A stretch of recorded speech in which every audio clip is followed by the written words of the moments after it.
Hi, how are you today? So in this video, I wanted to share something really interesting with you. This is just going to be a brief little video kind of focusing on an artifact from the past, a tech artifact from the past that I find really fascinating.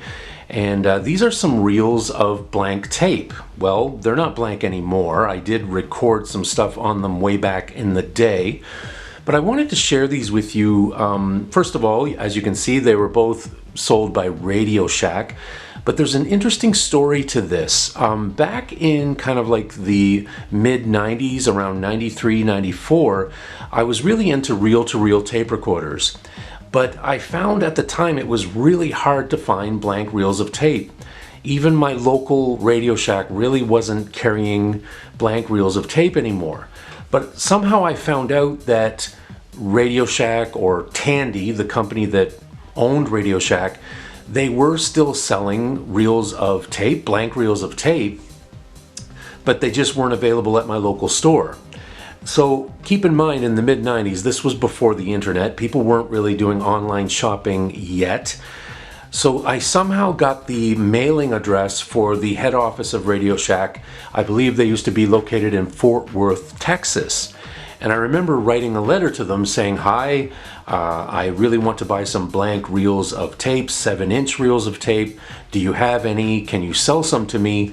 And what would be the cost, including shipping? Well, they wrote back to me, and I can still see the letter in my head. I may even still have that letter tucked away somewhere.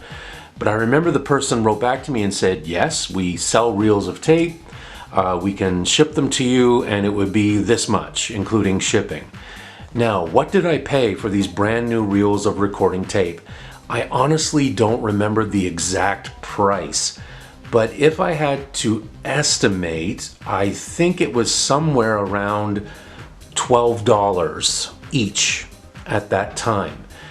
Around there, $12 to $15 for each of these blank reels of tape, which wasn't cheap. And then there was shipping on top of that, but I was definitely willing to pay it. So what I really find fascinating and kind of fun about this, again, this was the mid-90s, and you can tell just by looking at it, this looks so 90s. It just, the colors, you've got the, the fluorescent pink and the purple and the white. It just, the color scheme screams 90s. And even if you look at the kind of background of the design, it just has a very 90s aesthetic to it. So it basically says studio quality recording tape, laboratory standard, high output, 1800, that basically means that it was 1800 feet long. It's a 7-inch reel, and it says it has a polyester base. And we can see the catalog number up here. The catalog number was 44-1884.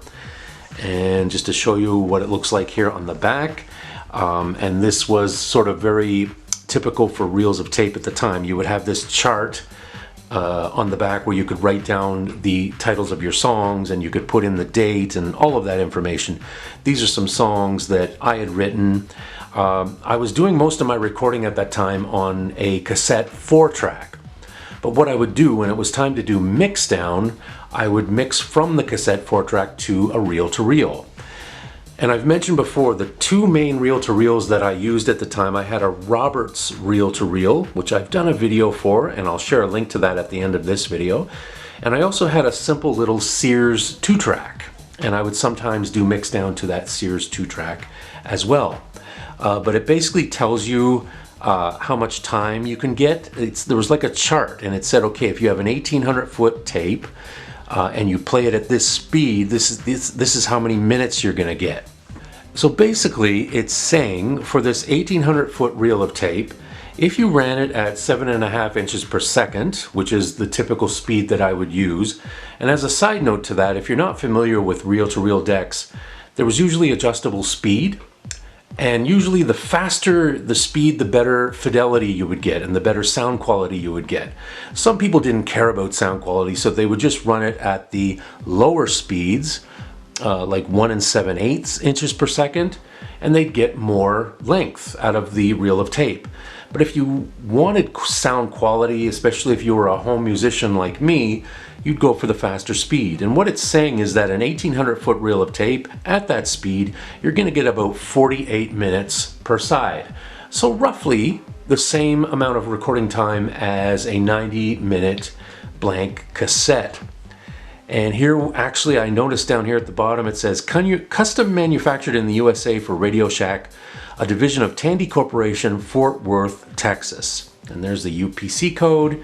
And yeah, and you could also indicate if it was Dolby, stereo, mono, you could indicate what tape speed. And of course, as I mentioned, I always recorded at 7.5 inches per second. And I ordered 2. I'll show you what it looks like on the inside. It came in this bag, and that's pretty much what it looked like.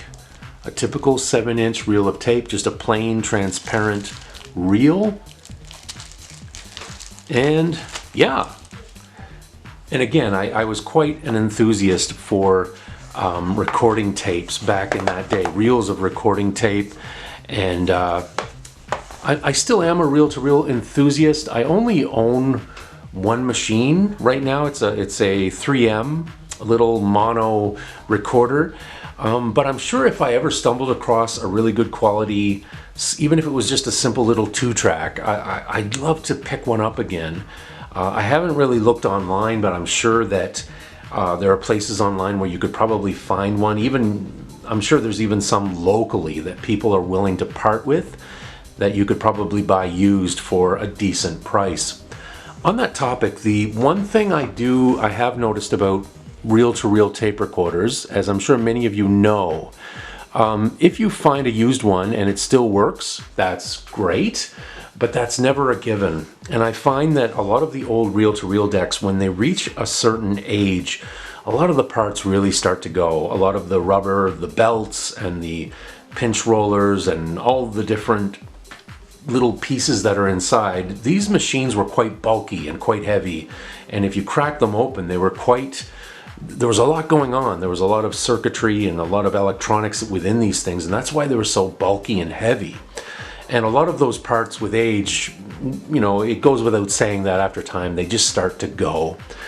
So if you do buy a secondhand reel-to-reel tape recorder, and you're planning to actually use it and you're planning to actually record with it, you may want to test it out first and really make sure that it's recording properly, that the speeds are correct and all of that thing. Because again, a lot of those old machines, when they reach a certain age, they're not that reliable anymore. Now, having said that, you may be someone who's very handy and very technically gifted and very good at fixing things. Maybe you're a real fix-it person. By all means, go for it. You could probably fix it up and make it just like new. So that's my little look at these interesting reels of Radio Shack studio quality recording tape. Now, you may be wondering, okay, well, what does all that mean? Laboratory standard. How did this tape actually sound? What was the quality like? Well, I can tell you, based upon my memories, I remember the quality of these tapes being perfectly acceptable. It wasn't incredible. It wasn't, it wasn't on the same level as Ampex or any one of those real professional quality recording tapes, which I have worked with.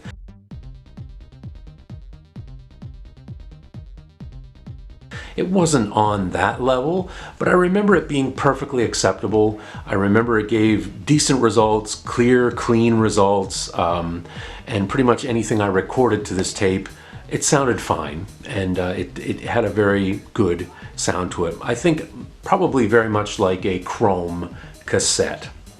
So thank you very much. Hope you enjoyed this video. Please feel free to leave a comment, give us a thumbs up, and if you haven't already subscribed, please do. It's greatly appreciated, and it always helps my channel grow.